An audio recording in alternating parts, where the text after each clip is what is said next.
जी अस्सलाम वालेकुम वरहमतुल्लाहि वबरकातुहू।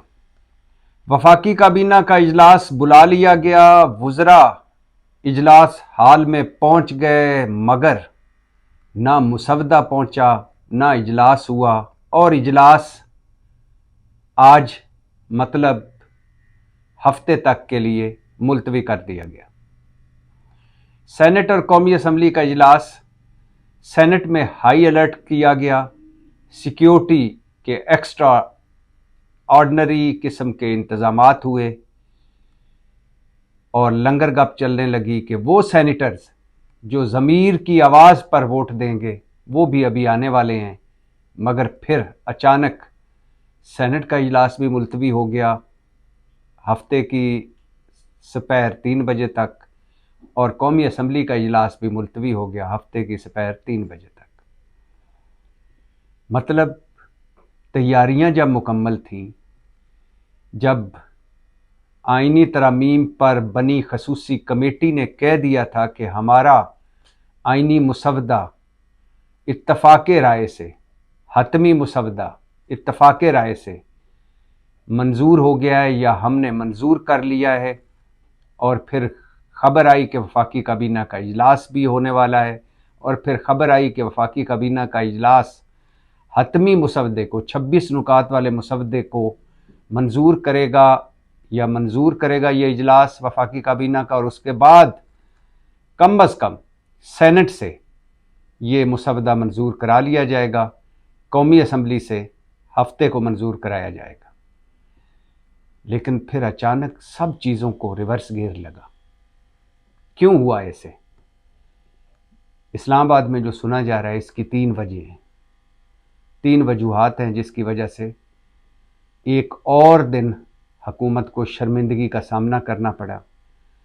और इन 3 वजूहात में पहली वजह है कि मौलाना साहब ने इजहार नाराज़गी किया कि ये कैसे हो सकता है जब हमारा और पाकिस्तान तहरीक इंसाफ का एक मुसवदा जो जिस पर हम पहुँचे हैं, जिस इत्तफाक राय पर, और पाकिस्तान तहरीक इंसाफ ने अभी इमरान खान से मुलाकात करनी है, और जब हम और आप इकट्ठे बैठ रहे थे आइनी तरमीम पर बनी कमेटी के इजलासों में, जब हम और आप मुसलसल राब्ते में थे, तो आपने बाला बाला अपना 26 नुकात वाला मुसवदा फाइनल कर लिया, वफाकी काबीना का इजलास बुला लिया, और फिर अब आप उसको मंजूर भी करने लग गए हैं। तो कर लें फिर आप, फिर आप इस अमल में आपके शरीक नहीं रहे, हम अब मज़ीद आपके साथ नहीं चल सकते। जिस पर हुकूमत ने सर जोड़े और एक और दिन आगे कर दिया सारे मराहिल को, और तय ये पाया कि मौलाना साहब और तहरीक इंसाफ का भी इंतज़ार कर लेते हैं, और मौलाना साहब को किसी सूरत हुकूमत की दूसरी तरफ खड़ा नहीं होने देना, मौलाना साहब के हवाले से एक और मुशावरत कर लेते हैं। दूसरी इतला ये है कि नंबर गेम्स एक मरतबा फिर जो पूरी होते होते रह गई। जी हाँ, इतला ये थी कि सेनेट से मंजूर करा लिया जाएगा, लेकिन पता ये चला कि 3 सेंटर्स कम हैं। एक बार फिर हुकूमती नाअहली सामने आई, नालायकी सामने आई, और सुनी सुनाई बातों पर और बस सुनी सुनाई गिनती पर सारा कुछ ये इमारत खड़ी की गई थी, और 3 सेनेटर कम पड़े, या जो 6 सेनेटर्स या 7 सेनेटर्स ज़मीर की आवाज़ पर लब्बैक कहने वाले थे, उनमें 3 आखिरी लम्हों में मुकर गए, या वो मुकम्मल तौर पर राज़ी नहीं हुए। तीसरी वजह यह बताई जाती है कि 26 नुकात में जो हुकूमती मुसवदा है, उस 26 नुकात में पीपल्स पार्टी और मुस्लिम लीग नून का आखिरी लम्हों में 3 नुकात पर एग्रीमेंट नहीं हो सका। आपको पता है ना कि जो मेन नुक्ता है इन आइनी तरमीम का वो ये है कि chief justice senior, supreme court का चीफ जस्टिस सीनियर जज नहीं होगा, जैसे अब होता है, जैसे काजी फायजी साहब बने, जैसे उमर अता बंदयाल बने, या जैसे इससे पहले बन रहे थे। अल जहाद ट्रस्ट के तहत अल जहाद ट्रस्ट के फैसले के तहत कि सीनियर जज चीफ जस्टिस बनेगा।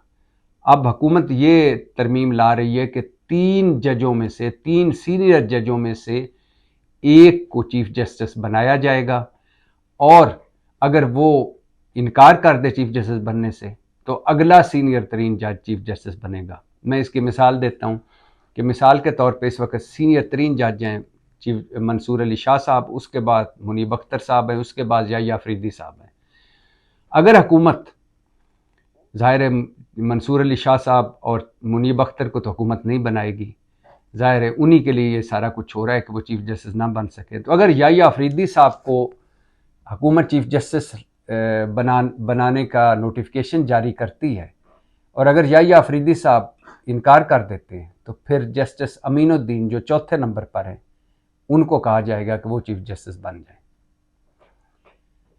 वैसे कितनी बदकिस्मती की बात है इस मुल्क के लिए, अदलिया के लिए और इस हुकूमत के लिए कि मंसूर अली शाह साहब और मुनीब अख्तर के बारे में है कि हुकूमत को ये पसंद नहीं है जज, और ये आएंगे तो हो सकता है इलेक्शन ऑडिट हो जाए और हमारी जो हुकूमत है तिनका तिनका जोड़कर, जो हमने झुरलू करके, धांधली करके, बल्ला छीन के, तरीके इंसाफ से सियासी स्पेस छीन के, मखसूस नशिस्तें छीन कर हमने जो ये हुकूमत बनाई है, हार कर जो हम जीते हुए हैं, ये मंसूर अली शाह और मुनीब अख्तर साहब इसको फारग ना कर दें। लेकिन बदकिस्मती की बात यह है कि हुकूमत, अगर ये आईनी तरमीम हो जाती हैं, अगर 3 जजों में से ये आ जाती है तरमीम और ये आइन बन जाता है या ये कानून बन जाता है कि 3 जजों में से एक को हुकूमत बनाएगी चीफ जस्टिस, तो वो बनने से पहले ही मुतनाज़ हो जाएगा।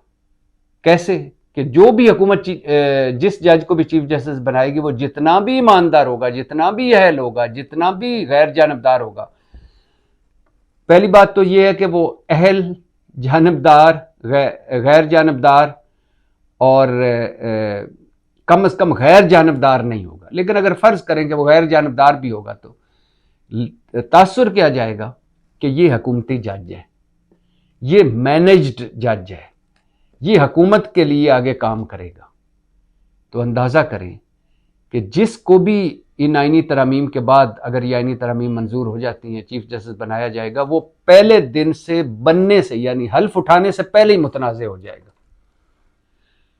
खैर, अभी मुसवदे पर भी हो सकता है एक आध पॉइंट ऊपर नीचे हो, अभी नंबर गेम्स का भी मसला है, और अभी मौलाना साहब जो हैं वो भी उनसे भी मुशावरत के चंद मरहले बाकी हैं, और तहरीक इंसाफ और मौलाना साहब का जो हतमी मुसवदा है वो भी आखिरी लम्हों में यानी है, और उसकी एक ही मरहला बाकी है, और वो मरहला है इमरान खान से तहरीक इंसाफ वालों की मुलाकात।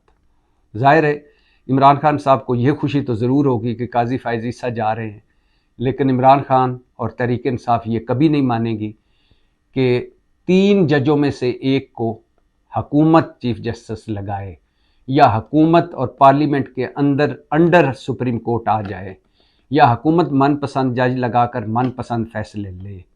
ये तो कभी नहीं होगा। और ये मौलाना साहब भी अभी इस पर कुछ हल्के कह रहे हैं कि उनका इत्तफाक है, कुछ कह रहे हैं कि मौलाना साहब भी ये नहीं मानेंगे। मौलाना साहब भी चाहते थे कि फ़ाइज़ ईसा काजी ना बने और सीनियर तरीन जज सुप्रीम कोर्ट का चीफ जस्टिस बने।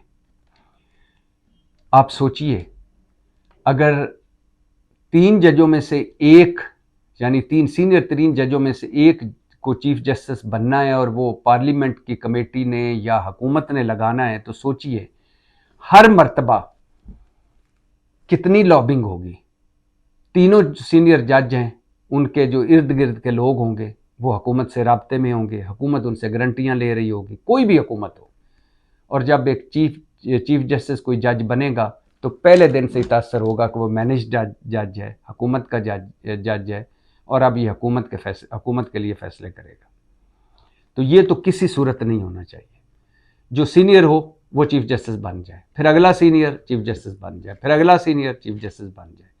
इस तरह कम अज़ कम ना लॉबिंग होगी, ना किसी पर यह तासर किसी जज पर आएगा कि यह हुकूमती जज है या अपोजिशन का जज है। जो सीनियर होगा वो चीफ जस्टिस बने, उसके फैसलों पर आप एतराज़ कर सकते हैं कि ये फैसला उसका ठीक है, ये गलत है, इस फैसले के हक में कितने हैं या खिलाफ कितने हैं, लेकिन उस पर ये कम अज़ कम नहीं होगा उसके हवाले से ये तसर कि यह हुकूमती जज है या अपोजिशन का जज है। तो मौलाना साहब के हवाले से अभी उनके साथ और मुशावरतें होंगी, इसलिए आज वुज़रा काबीना हाल में बैठे रह गए और फिर उन्हें बताया गया कि अब इजलास कल होगा। और चूंकि अभी पीपल्स पार्टी और मुस्लिम लीग नून आखिरी लम्हों में एक आध पॉइंट पे अड़क उनका मसला था, इसलिए मुसवदा वफाकी काबीना में नहीं लाया जा सका। चूंकि सेनेट में नंबर गेम्स का मसला हो गया, इसलिए ना वफाकी काबीना में मुसवदा आया ना सेनेट में मुसवदा आया। और अभी मुकाबला सख्त है और वक्त कम है हुकूमत के लिए, क्योंकि हुकूमत हर हाल में काजी फ़ाइज़ ईसा की रिटायरमेंट से पहले आईनी तरमीम मंजूर कराना चाहती है और रिटायर होना है उन्होंने 25 को। तो 24 की शाम तक हुकूमत की ख्वाहिश है कि आईनी तरमीम मंजूर हो जाएं, नोटिफिकेशन हो जाए और फिर इन आईनी तरमीम के तहत अगला चीफ जस्टिस बने।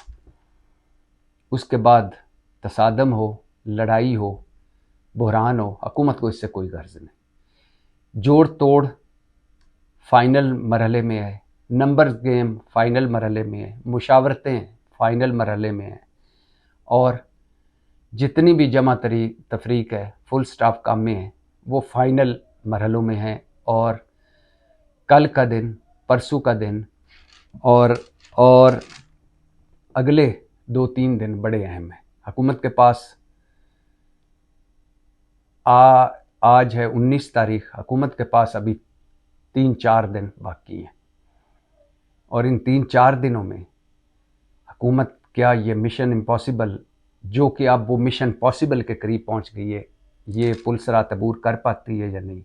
वैसे हुकूमत को पे दर पे शिकस्तें हो रही हैं और हर मरहले पर हुकूमत की नालायकी, नाअहली, बदनीयती और हुकूमत का होमवर्क ना होना ये ज़ाहिर हो रहा है।